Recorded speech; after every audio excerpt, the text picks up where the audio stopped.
Hello friends, welcome to my YouTube channel. আমি বিক্রম। তো আমারই বাড়ির এক বোন খুব সুন্দর নিজের বাড়িতে একটা গাছের পেন্টিং করছে, যেটা প্রায় মানে যারা বেশিরভাগ ডিজাইনিং করে বা পেন্টিং করে তারাই বেশিরভাগ এঁকে থাকে।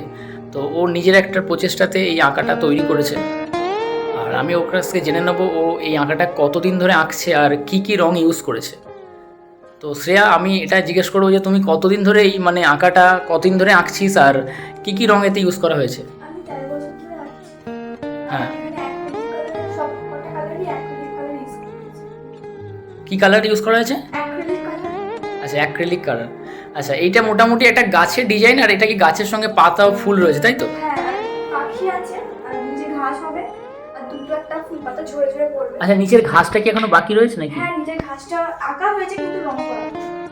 আচ্ছা, নিচের ঘাসটা মানে আঁকা কোথায় হয়ে গেছে? এই তো নিচের ঘাসটা আঁকা হয়েছে। আচ্ছা, এখানে বন্ধুরা দেখুন, এখানে নিচের ঘাসের অলরেডি মানে পেন্সিল দিয়ে যে ঘাসের স্কেচটা সেটা অলরেডি ড্রয়িং হয়ে গেছে, খালি এতে রঙের জন্য রং করাটা বাকি রয়েছে, তাই তো? হুম। ঠিক আছে।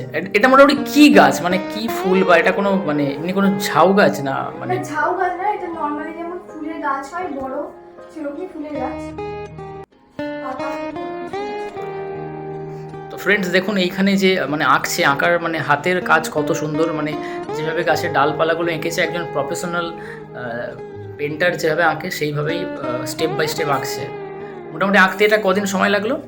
এটা আঁকতে 2-3 দিন সময় লেগেছে। 2 থেকে 3 দিন, ঠিক আছে। ঠিক আছে, ও আঁকাটা এখন কন্টিনিউ করবে। মোটামুটি যখন পুরোপুরি সবটা ফিনিশ হবে এটা আপনাদেরকে আরেকবার সবটা দেখাবো। Thank you.